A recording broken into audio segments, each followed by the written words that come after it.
MarzGurl. And I'm JoshKnightTheFirst. And welcome to episode 47 of MokkoriPlay, the only podcast dedicated solely to all things City Hunter. On today's podcast, we're going to cover episode 47 of City Hunter, titled, Mokkori is the Best Medicine, a Pool Shot to a Pretty Hustler's Heart. There's some other stuff we gotta talk about before we jump right into this episode. Two things. It's not often that we have superfluous stuff, but we got a couple grievances here. Well, one of them's not a grievance. One of them's actually pretty cool. So, what do you want to start with? The cool news or the grievance? Let's start with the cool news. Yeah, because a new movie was announced that is within the City Hunter sphere of influence. Yeah. So, Lupin the Third versus Cat's Eye is a thing that will be happening. It's a movie that just got announced this past week. Coming out on Amazon Prime. We can only hope that that is worldwide, international, or something. So, Cat's Eye was created by Tsukasa Hojo just before City Hunter. Yeah, Cat's Eye was his work previous to City Hunter about 3 female phantom thieves. And yeah, you might remember them because they show up in City Hunter Shinjuku Private Eyes, the 2019 film, as a big old cameo appearance, and then they come in and they play their music. Cat's Eye! And so, later on, we haven't gotten to that part of the series yet, but there is a cafe called Cat's Eye that is a reoccurring location, and that'll come up in a couple of seasons from now. Well, next season, right? I can't recall if it was season 2 or not that it pops in, but yeah, I want to say later. it's season 2. It's later, but clearly that was always an allusion to Tsukasa Hojo's previous work, but then suddenly, oh my god, they actually showed up in this movie. Yeah, it's like it was a nod to the previous series, and then Shinjuku Private Eyes went ahead and legitimized it by saying, no, the 3 cat burglars are actually the owners of the cafe. Yeah, so they exist in the same universe. So now, Cat's Eye is crossing over with Lupin the Third for some reason. Follow this headcanon here. So, this is legitimate. City Hunter, Cat's Eye, same universe, yes. Right? Lupin has done, there's been a Lupin versus Conan movie. Detective Conan. Right. Yeah, that exists. Case closed to some of you people. Yeah, but the character's name is Conan. He's based it off of Arthur Conan Doyle. He's changed his name. Ha, I'm so clever because I like solving mysteries. So they had a movie together because they're both animated by TMS. And that was like, what, last year before last? A couple of years back. I want to say like 2 years. It got localized relatively recently, actually. Right. So, because Lupin exists in the same universe as Detective Conan, and Cat's Eye exists in the same universe as City Hunter, and now Lupin exists in the same universe as Cat's Eye, that means that City Hunter exists in the same universe as both Lupin and Detective Conan. Which means that art that came out a couple of years ago that I think we've talked about here on the show, that the artist for Detective Conan did of a City Hunter Detective Conan crossover could be something we could see in the future legitimately. I mean, we're thinking very far ahead to a thing that isn't real yet, that doesn't exist, but the author really did do it. He really did draw City Hunter characters in that Detective Conan art style. It's a very distinct art style. Everybody looks just like they would in that show, except for Umibozu. Except for Umibozu, which is really, really funny. I said his name all wrong. Umibozu. What did you say? Omibuzu? I don't even know. Full disclosure, I just got off work, guys. I'm tired. I understand. That's fine. But yeah, so I'm excited about that. I want that to be a thing. That art made me want to see that movie, even though I know it doesn't exist. But now it could. Yeah, exactly. I think that would be really, really cool. But that will probably be years down the line. And speaking of movies years down the line, so that brings us to our grievance. So, the Aniplex AniFest 2020... Online Fest. It's AniFest Online 2022 thing happened like a day or two ago. And they went for like 4 hours announcing all of these new things. Alright, we got more Demon Slayer. Alright, we've got Mashal. We've got some video games, and those video games are gonna turn into anime. We got new Fate. We've got all of these different things. Here's some music, and here's some other series you never heard of yet. And we're sitting here waiting like, okay, Aniplex, you announced that there's supposed to be a new City Hunter movie this year. You announced this back in April, and we haven't heard anything else since. There's only 3 months left in the year. You're announcing things that are coming out in 2023. So, we're going to learn more about the City City Hunter movie, yes, no. We waited for 4 damn hours and nothing. They couldn't do it. They couldn't tell us anything. Couldn't provide. Now I'm getting worried. Now I'm getting pissed. Well, yeah, I'm upset, but I'm also concerned at, like, there's no way it's gonna just suddenly pop out like, surprise, it's the middle of December and we've just announced in the last 2 weeks here, we're totally scraping it in before the end of the year. Like, that's how. They're not gonna do that. They're just gonna hit us. Do you remember that thing we announced back in April? Yes, we do remember. Where is it?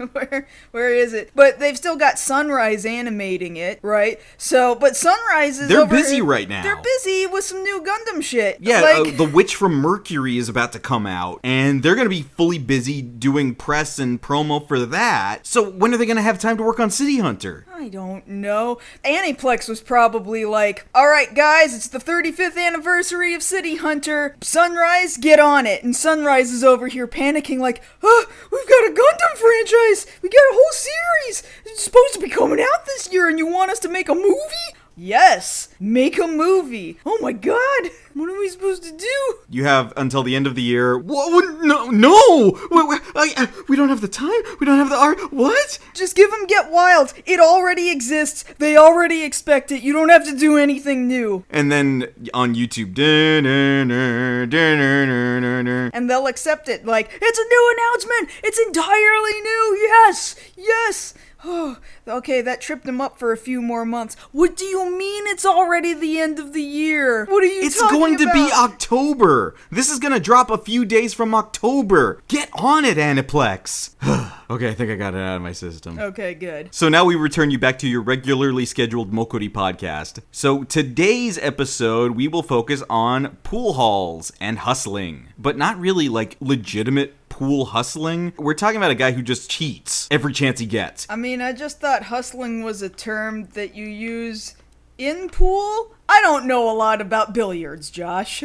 Well, no, because hustling as it would stand is, the idea is to sucker somebody in thinking that you're bad at the game, then you up the ante for a second round, and then you clean house, showing how skillful you are, and then just clean house, take their money. I mean, I understand that as a concept for any sort of gaming, but, like, I just thought hustling was, like, a thing that was very well known specifically for pool, which is why it gets used so much in pool. Yes, it's a thing that happens a lot. Like, my favorite thing to remember is, I think it's season 1 of Fresh Prince, when Will goes to the pool hall and gets hustled, and then Uncle Phil has to come save him. Oh, yeah? Like, one of my favorite episodes. Okay. This isn't going to be nearly that stand-up and cheer. All I know about pool is what little of it shows up in, like, Yakuza games once or twice. Yeah, it's nothing like that. It's just aim for ball number 1, 2, 3, 4, 5, etc. And don't go out of order, and don't put the cue ball into the pocket. That is bad. That's a foul. That's a foul. Maybe try not to let the ball leave the table. That also seems bad. That's all I know. Also geometry, and I'm only so good at geometry. Yeah, now see, between the two of us, I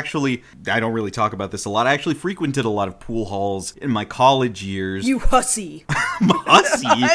There's nothing like that. No, I'm terrible. Okay, oh, good. And good. so, like, my friends would always encourage me, just get a drink in you. You'll feel better and you'll loosen up, and then, you might be able to hit the ball. And I can hit the ball, I just can't make the ball hit anything else. It's just, if I've had a drink or two, I just don't care. That sounds like what they would tell you about bowling, too. Now, see, that's different. Bowling, that actually works for me.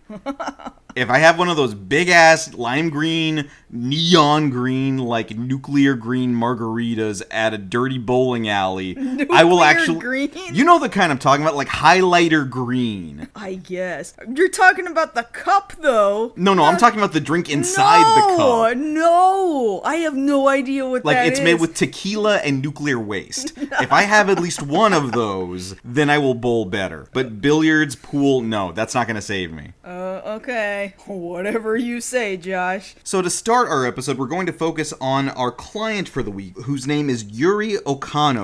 Not that you would know that's her name for a very long time. Yeah, because unfortunately, this is another one of those episodes where they forgot to say her name for like half the episode. I really think this is actually legitimately a problem from Sunrise's writing department on this show. Like, oh, we just have to keep introducing new characters every single week, and then it doesn't really matter what their name is. We know who they are. You know, they're this girl. And then they get halfway through the script and they're like, oh, we have to say their name at some point. Ah, shit. Her name's like Yukina or some shit. I don't know. But just pull a name out of the air. So, to clarify for everybody else listening right now, our client, well, actually, she's not the client. Her dad is going to be the client.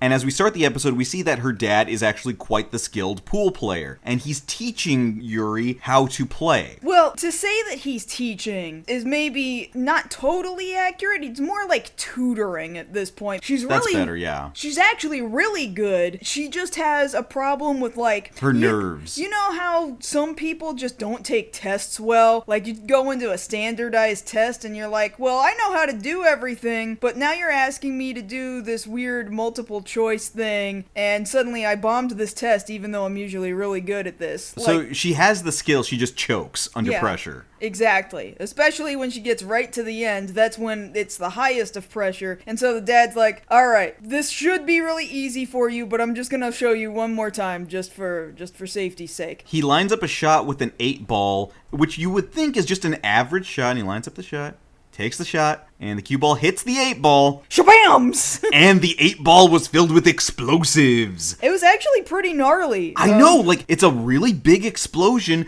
and it totally tears up the dad's arm. Like, you actually see somebody physically get hurt? Like, you don't see that very often in this show. You'll sometimes see somebody get hurt, but you don't really see the injury, right? Yeah, or even see a lot of blood. Like, we know Rio shot multiple people, but we hardly ever see blood in this show. Yeah, but this dude's arm is just ripped the hell up.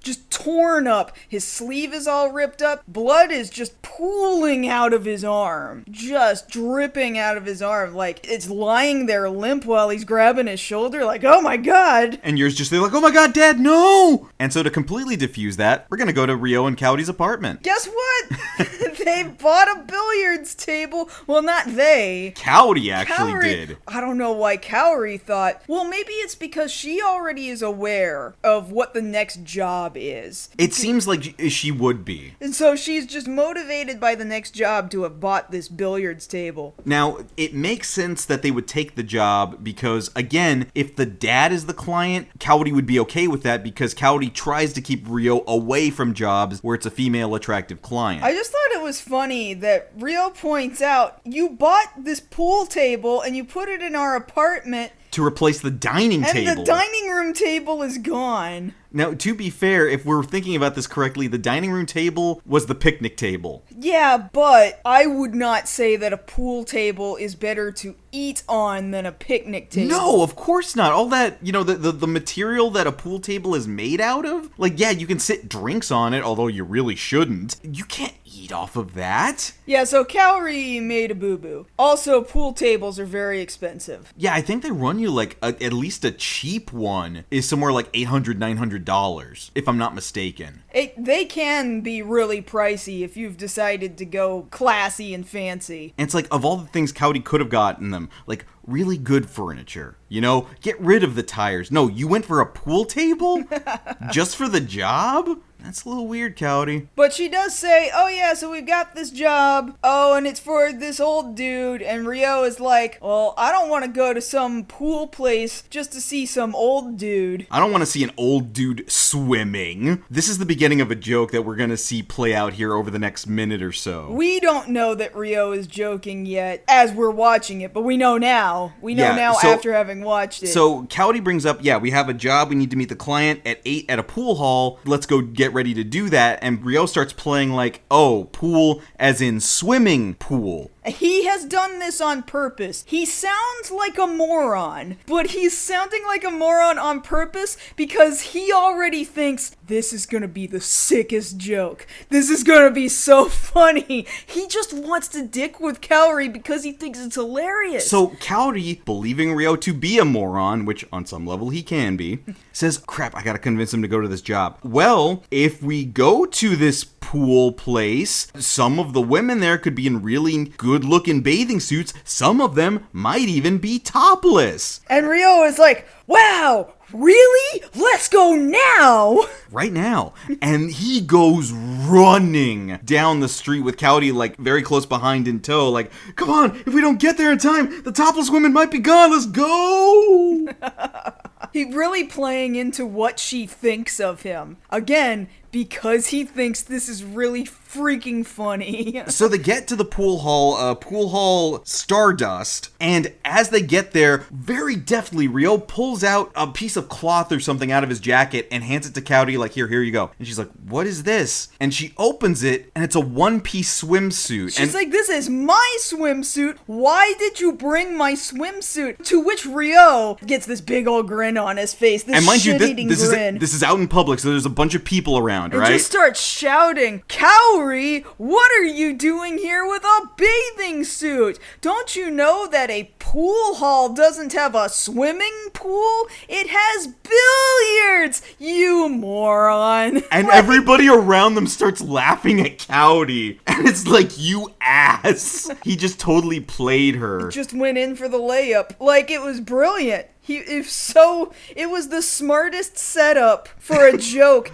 which just leads me to believe, again, I think he thinks more of Kaori than it comes across, because I don't know, he thinks that it's funny to dick with her. In some ways, you could argue that's his love language. Just being an ass and just making a fool out of her. I mean, to a certain extent, I can say between us, sometimes messing with you is a love language. I guess so. That's kind of true sometimes. So they go ahead and go inside after Ryo has thoroughly embarrassed Kaori out front. And sure enough, he walks by all these people playing pool. It's real busy in there. And he notices the client, Yuri. And she's in this very nice, dress with a thigh cut all the way up there. And he's like, woo, Mokkori hustler babe, I'm ready. But also, as she stands back up from having just shot a ball at another ball, because that's how pool works.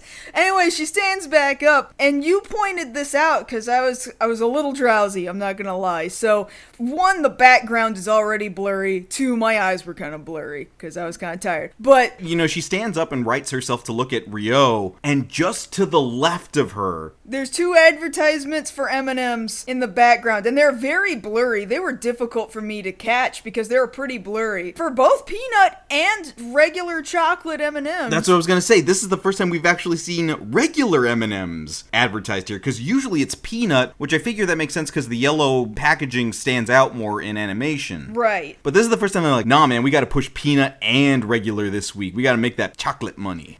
But again, I'm just wondering, was this what M&M's paid for? Was this really blurry background advertisement? To me, it was almost too blurry to the point where people probably missed it when it aired. I mean, I don't think it was that blurry. Like, I caught it, which is weird because you're usually the one who catches all of these things. But to that end, if they were unsatisfied with that advertisement, don't worry, folks. We got 2 more left in this episode. So Yuri goes ahead and gives Ryo and Kaori the rundown on what's going on. Her father is the client, and the problem right now is, of course, the injury that he sustained just recently. And this all seems to be tying back to another pool player by the name of Ginji. So Ginji, we're told, is a very sore loser who, even though we don't have proof that he has done this, is the most likely person to have sent the explosive ball to Yuri's dad, and seems to have a string of just cheating in a bunch of tournaments, just dicking with his opponents, trying to come up the ladder in the world of pool. Well, on top of that, is this where we have learned that he wants to take that pool hall? Yes, so what has happened is Ginji had recently challenged Yuri's dad to a tournament, and if Yuri's dad was to lose the tournament, then yes, Stardust, their pool hall, would be turned over to him. which I would already be suspicious of. Well, gee, who would possibly want to put Ma'am's dad out of commission? Gee, I wonder, could it be the guy who's trying to take the pool hall? I mean, yeah, why would you not think that? I'm just saying, like, the entire episode, this is gonna come up a few times, I think. Dude is being so obvious. I know. I don't understand why he's even putting out any sort of pretense of just do a contest to win the pool hall at all. Like, why not just take it? Just bump everybody off. So Ryo deduces very quickly, well, if he was willing to do this to your dad, then obviously he's going to target you next. When's the tournament supposed to be? Oh, it's the day after tomorrow. Alright, okay. I'll go ahead and take the case just under one condition. I need you to give me private lessons. And then private lessons are at, conveniently, the pool table back at home. Good thing Cowdy already had one of those. Yeah, good job, Cowrie. You unwittingly played into exactly what he wanted. And over the course of the next scene or two, Cowdy again gets a lot of bright Noah face, which is kind of a thing they're defaulting to a lot now when she's getting annoyed. Which, again, for recap, for those of you who might not remember or you haven't been here before and this is where you're jumping in, they have removed all the detail from her face and she just has 2 dots for eye pupils and no whites to her eyes, and her eyes are they're just straight lines right across her face. And if you know the character Bright Noah from Mobile Suit Gundam, for some weird reason he has no detail on his face, even though every single other character around him in that universe does. It's really weird, but that's how you know who Bright Noah is. Anyway, so Cowrie makes this face, this no-nonsense, no-detailed face all the time lately. And it's funny because, 1, she's annoyed, but 2, it's kind of your fault. Like, you bought the pool table. Yeah. You seem to do this to want to encourage Ryo to take this job, and now he has flipped it around, again, like he flipped around the thing with the pool hall earlier, to use this to his Mokkori advantage. Well, I mean, I would be annoyed too if I bought it for a specific purpose, and then that purpose got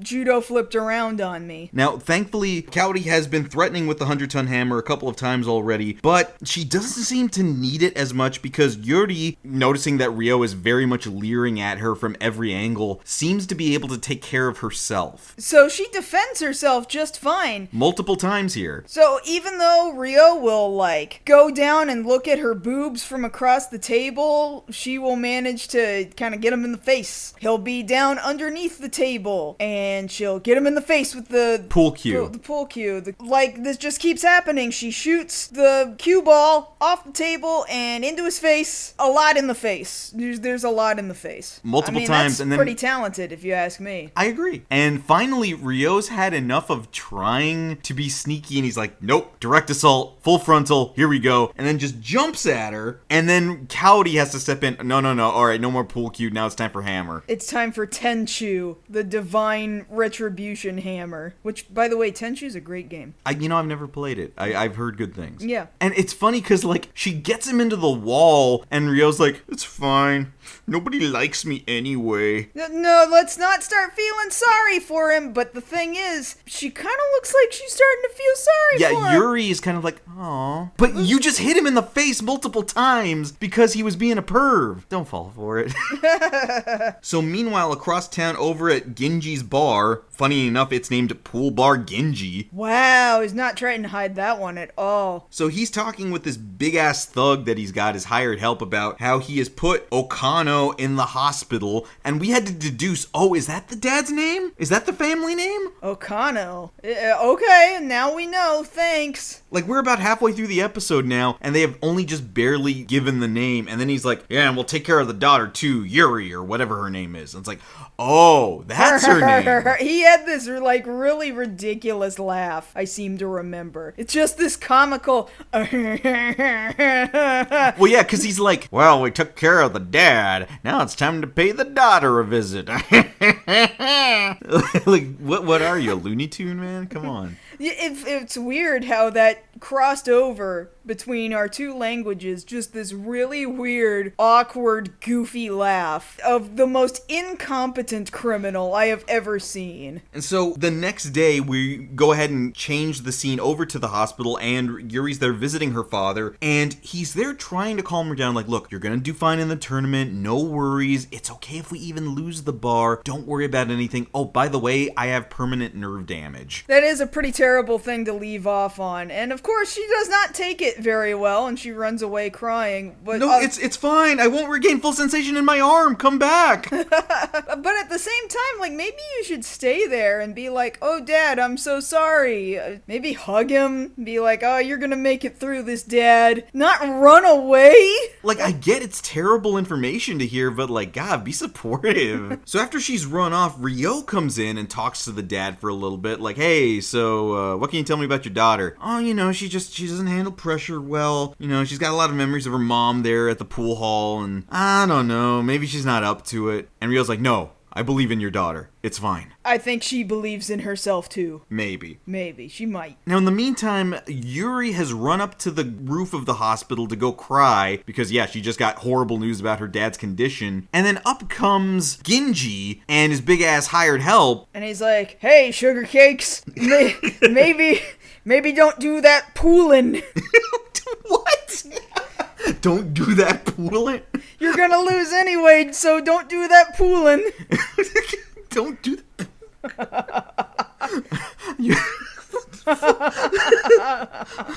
What the hell? Okay, well, that's Sugar cakes. Sugar cakes. Don't do that poolin'. Don't you be doing that poolin'. Sorry about your dad, Sugar Cakes. You're gonna take his place. We don't want to see any harm come to you while doing that poolin', eh? Whoop-de-doo, whoop-de-doo, whoop-de-doo. Oh, God, that's a deep cut. Record of Lodos War. Chronicles of the Heroic Knight. Welcome to Lodos Island. It's very specific. It's a very specific... Like, maybe 3 people listening to this... Whoop-de-doo, whoop-de-doo, whoop-de-doo. Will hear this, and maybe one of those people will get that reference. Oh, God. So, he's like, all right, well, if you're not going to drop out of this tournament... I'm just going to talk like that for the rest of this episode. That's Genji's voice now. Yeah, so if you're not going to drop out of that tournament, I guess we're going to have to twist your arm. Literally. And so, like, the thug goes to, like, mess with her physically. It looks like he's about to throw her off the roof, and maybe he wouldn't have, but if it were me, and I were standing at the edge of the roof, I would think if this guy's going, Rah! At me at the edge of the roof, he's gonna throw me off the side of the roof. Because, mind you, he has already done a bombing. Yeah, he did do that. But thankfully... That's what you get for doing pooling. And you can't be pulling on my turf. Whoop-de-doo, whoop-de-doo, whoop-de-doo. Oh, Jesus.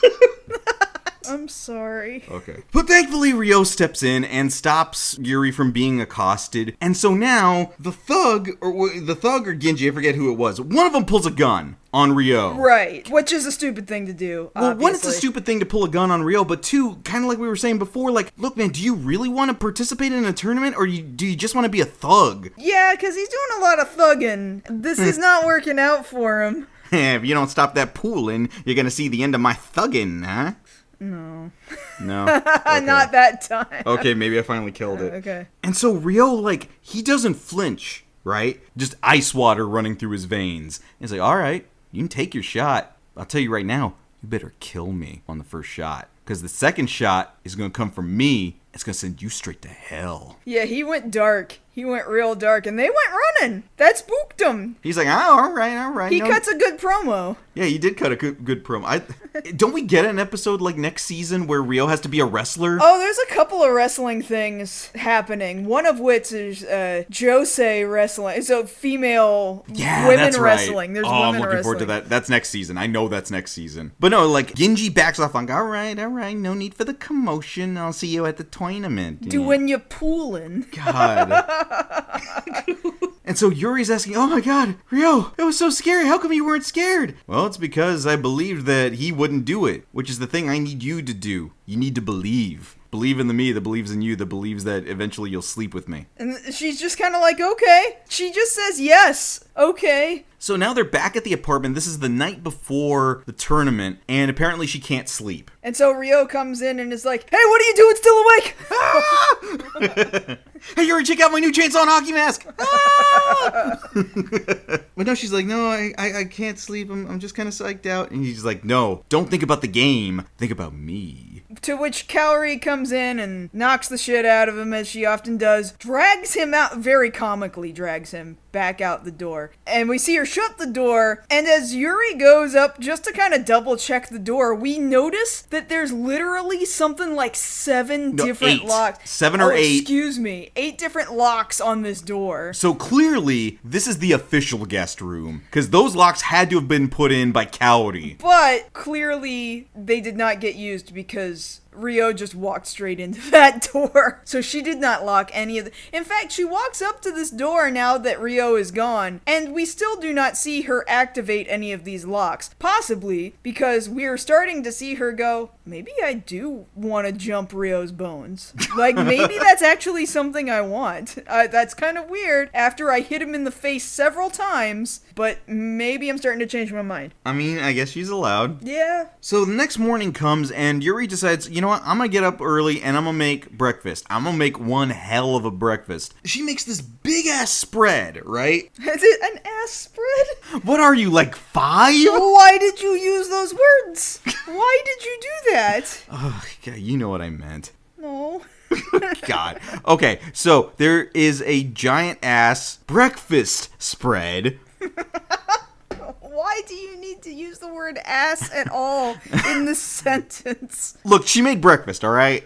She made a hell of a lot of eggs, but she made a lot more than just eggs. There were so many things, like, I couldn't even remember because I made a list. My eyes were, again, starting to go blurry. Like, there's so much stuff on this table. Like, she made a big old plate of eggs. She's got salad, soup, like deli meats, cake, bread, little jams and stuff, juice, and a package of M&Ms. You know, for breakfast. Yeah, because, you know, M&M's peanut are part of a balanced, healthy breakfast. I know we have not yet gotten to the point in time, in chronological time in the year 1987, where Reese's Puffs had become a thing, and they advertised Reese's Puffs cereal. Candy for breakfast? That was the marketing ploy of Reese's Puffs cereal, was candy for breakfast? Now, those did not exist yet. Also, this is just straight up a bag of M&Ms, and as far as I'm aware, M&Ms have not had a cereal. As far as I know. As far as we're aware. If somebody tells us there is... If I oh God, are you gonna Google right it? now, Oh my God, here we go. Hold on.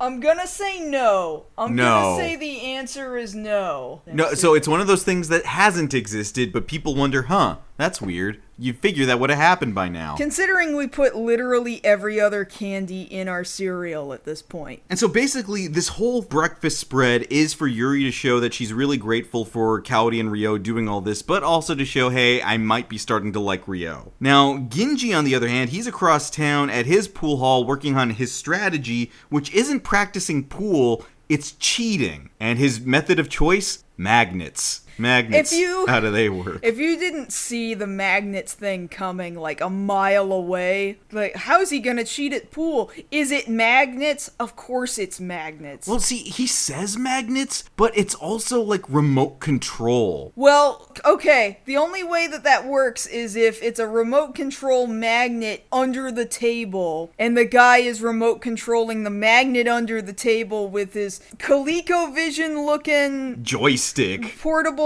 screen thing on the other side of the bar. Genji's bar has a bar and a bartender, and the bartender is going to be controlling the cue ball to make sure he never misses. With magnets and robot controls. For some reason, it needs a number pad, which is why we say it's like the ColecoVision, because, like, why? Number pad, why? I don't understand. Why? But okay. I understand why you had a number pad on the ColecoVision, because what you would do with the ColecoVision is each game would come with, like, a specific card that you'd slide into the controller, and, like, it had specific controls, like, oh, you move tank with this button here, and, like, you don't have to think about what number it is. You've got, like, like the panel on top of it, and it's like a picture on top of the number pad. This guy didn't have that. He just had a number pad. So now it's time for the tournament, and then we finally, for the first time in like this whole episode, we see the mini pool up outside the pool hall. For like 4 frames as it goes outside the window, and then you never see it again. But it was so small with everybody getting out of the car again. Yeah, it's so little. Why do they keep drawing it so little? I don't know. But I gotta appreciate, we'll take a second here to appreciate the fit on everybody, because Yuri's wearing the nice blue outfit that we saw her when she first met Cowdy and Ryo. Ryo's wearing his regular outfit, and Cowdy's wearing that nice white blazer, blue shirt, burgundy pants number. Which I think in this particular shot, with them coming in real strong, that shot right there, I feel like that's the first time I've visually looked at her and felt like that's City Hunter's partner. Yeah, I can understand that, but also I just felt like it was appropriate clothes for a pool hall. Yeah, I would agree. So the tournament begins, and Yuri wins the first round, and while the tournament's going on, we notice there's another advertisement for M&M's on the wall. More M&M's. 3rd time's the charm. Have you thought about going down to the 7-Eleven to get some M&M's? Are you asking the audience, or are you asking me? Oh, no, I don't need M&M's. I'm good. Oh, okay. You gave me a cookie. I'm all right. The advertising didn't work this week. I had a cookie as well. And so Yuri's winning the first several rounds because she's got that kind of skill, and her focus is a little better than it normally would be. And so finally Genji's like, alright, time to turn on the cheating, and time to get to some real poolin. Poolin. Magnetic poolin. And so he starts winning, and again, it's really obvious that there's something funny going on, and it only takes a couple of shots for Ryo to be like, wait a minute. Is it the bartender? Because the bartender kind of looks like he's just doing something back there, but what would he need to be doing? He's not serving anyone. So Ryo goes up to the bartender and he orders a drink, like, hey, give me a dry martini. Hey, actually do your job with me right now. Bartender's like, we're closed today. Then why are you here, bro? Why do you need the bartender then if you're not going to serve drinks? What are you doing? Are you remote controlling? Are you criming? Are you doing crime? And it turns out he kind of is criming a little. Well, he's cheating. It's not directly criming, but he is helping cheat. So Ryo is like, hey, I got this gun. So I'm gonna need you to stop that and play a clean game. And everybody in there is like, no. And so the thug pulls his gun. And Ryo is like, no. Shoots the gun out of his hand and destroys the gun. And then shoots the remote control, controlling the pool table and the magnets and shit. And that's destroyed. And so Ryo's like, hey, why don't you go ahead and play that game? Nobody needs to stop playing this game. Just go do what you were doing, man. It's fine. You were doing such a good job. Why don't you just keep You're doing talking all this crap about poolin'. Go pool. poolin'. Because you know what they say in poolin'. Let's do that poolin'. Oh, man. We need to sell shirts that say, let's do that poolin'. I don't know. So now that that's all taken care of, Yuri gets back on her winning streak, and now it's down to the last shot, and the nerves have come back. Like, all right, if I make this shot, I save the bar. If I lose this shot, I lose everything, and my dad will probably get worse. Maybe. She's feeling the pressure. And then Ryo sexually assaults her, but for a good reason. Oh, God, I hate that we even have to say that. What a stupid thing to say, and yet I'm saying it. No, he just sneaks up behind her and grabs the booty. He just grabs the butt. Grabs that butt, and she's just like, ah! And Ryo is like, hey, that's a nice butt! Also, don't you feel limbered and loosened up? And if you lose, I'll do it again. And suddenly she's like, wait a minute. Maybe I want him to do it again. Well, no, because now she's straight up thinking like, well, he just put me in a win-win situation.